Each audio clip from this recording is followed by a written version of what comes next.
Ingon na Ginoong Kristo, lakaw kamo, aho mong ipada.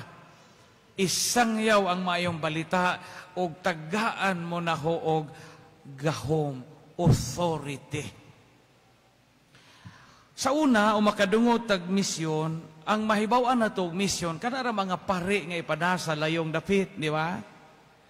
Yung makadungogan ni tagpulo nga misyonaryo, atong masuod sa itong una-una nga pari, gipada sa Afrika, gipada sa mga lugar nga wa pa kaila Ginoo, unya mga di pa Kristiyano, aron sangyawan sa maayong balita. Mao man ay pagsabot na to sa kinaraan og misyon. Ganun bitaw ko dahil pare nga gipada dito sa Afrika aron magmisyon. So kinabukiran ang iyang gisangyawan niya, mga savage pa kaayog mga tao, kanang wa pa so kaila Ginoo, unya mukaon pagtao tong uban. So pagsangyaw niya sa bukid, galakaw siya, nawaha man siya sa isang giagian. Wa na siya kauli. So paglingi niya kay daghada na may layon. Hingob ag layon di muna-muna niyang lisanga. Yung Ginoo ko di pa ko gustong mamatay, gusto pa ko mauli sa Pilipinas. Ayaw intawon ko, maluoy ka Ginoo, ipakita imong gahom. Ayaw intawon ko, ipakaon aning layon. Kay daghang pa kong misyon sa kinabuhi. Maluoy ka Ginoo, matay si kisisag ampo, sangpit sa Ginoo. Hingduol ag layon niya. Hingluhod ag layon. Jesus, muna-muna na diyang lipaya. Salamat Ginoo. Imong gidungog ang pag-ampo kay hingluhod kog layon. Paghuman, aglayon hing istorya sa iyang atubangan. Ingon aglayon hinghangad sa langit. Ingon aglayon, bless us, O Lord, and this thy gifts which are about to receive from your bounty through Christ our Lord. Gaampo di pog layon.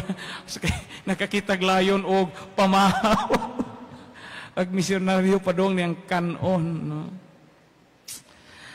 Kitang tanan nakadawat og misyon. Pero dili ni atong misyon, misyon ni sa Son of God, sa atong Ginoong Hesukristo. Unya ang misyon nga gipaambit sa Dios nato, makita sa nagkalain-laing hulagway sa atong kinabuhi.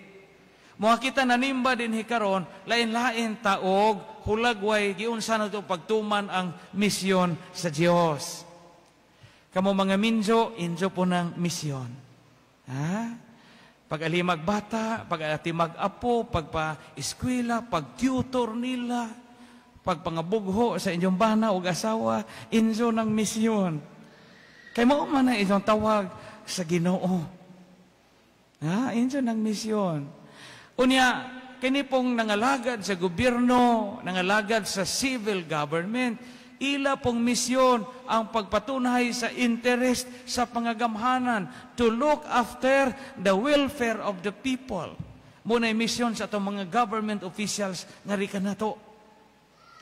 Kami po mga pari, mga relihiyoso, maupod ni among misyon.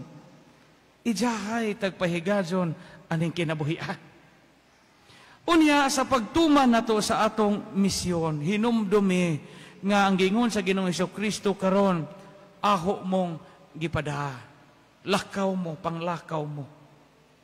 O maunay rason, nga nung manglakaw putas kinabuhi. Malipay bitaw ko, kana bitaw manguli o piyesta, pila ka adlaw daghamang gapamisa din matagbo no ane maghatod og donation sa piyesta. Na mayon og kumusta man niya so sing uli jud ko Father kay gimingaw jud kog simba kay dito sa ang gidabuan sa gawas ladyo og simbahan. See, ang pagtuo nga nadawat ninyo gikan sa atong katiguangan, it has become part of our mission.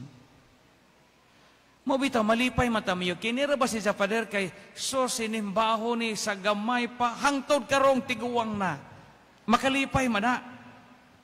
Pero di kaadyo makadasig o kining tawhana hinimbahon gikan sa gamay gikan nga nakakaton sa kabuot hangtod na tiguang unya siya ra gyud puitig simba sa isang pamilya.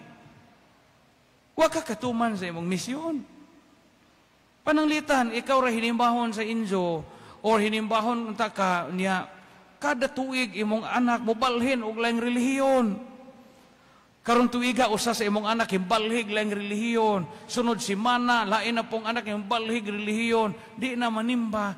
Biskay og kada tuig makaana mo kadaghan ato mga kauban sa pamilya nga muduol sa Ginoo.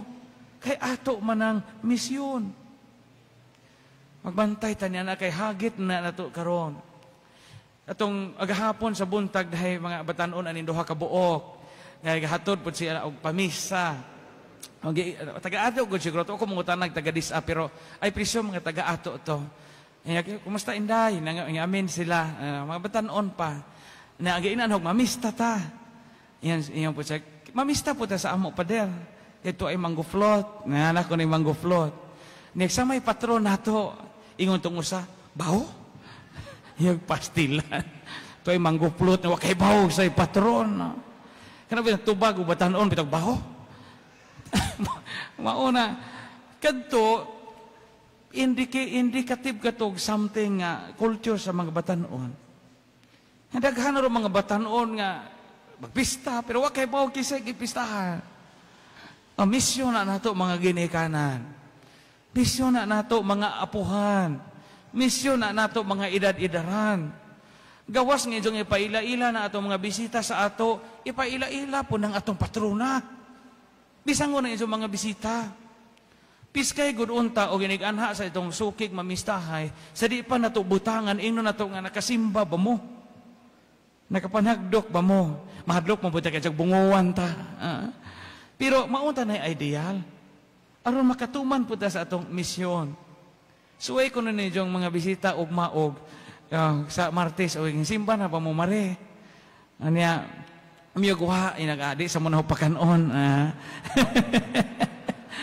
Di na mo depito na naisunod inigpista sa ila. But that is our mission. Kay, ug maminaw ta sa Ebanghelyo karon, kitang tanan gipadaman. Mo ni makahatag ang tagadasig sa atong kinabuhi.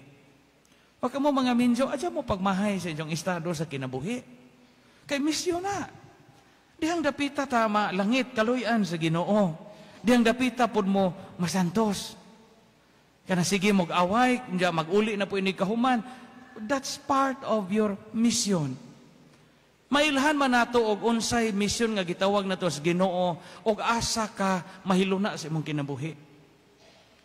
Kay panalitan ako, sukat sa gamay pa ko, di man ko ganahan mag-atiman og bata. Ako di ko ganahan na magdujan og bata, magpakaog bata. Mapugos ako sa una kay latuson mo ko sa hong nanay kay ako may kinabagwangan kana malibang ho mga manghod unja sa una kay jamo pa bitaw na mga weight tissue, mga diaper, pastilan ini galibang maglaksi bitaw kag bunot o to mga papel bitaw na zero na mga papel mo ipahid anang hugaw nang nuksok anang lipak anang sawog nato ko muhilag gadong di sa ko aning kinabuhi mo tiliputoy ti mailhan nga paparion ko sa Ginoo. Di mo siya ko ganahan mag-atiman og bata. Pero moangay ko, mohagwa og bata. Mo nga, believe ko ninyo, kanang inyong magkamo mga ginikan, gikan sa gamay pang bata hangtod nga sila na nagko. Di iso na lalim. Di iso na lalim. Tililimang kapila katuig ni mo silang padakon. Na kay po ka anak, na kay wow ka anak. Ang pagpamadlong nila, ang pagbahin sa kakilong tulingan, di lalim na. Pero misyon na nato. Misyon na ninyo. So padayon ta sa atong misyon. Kay pinaagi aning misyon nga gipaambit sa Ginoo nato, dihang dapita ta malangit ug kaluy-an sa Ginoo. Advance Happy Fiesta! Viva Nuestra Señora del Carmen!